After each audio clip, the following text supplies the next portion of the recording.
Today I'm making sugar.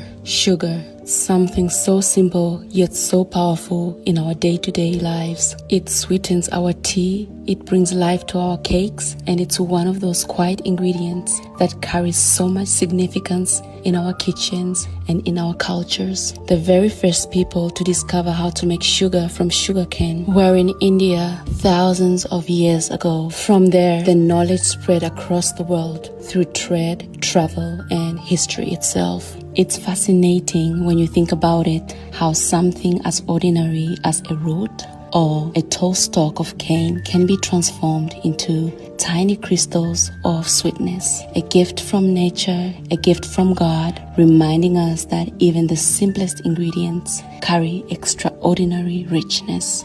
There's such beauty in this process, so much artistry in the way the world provides for us.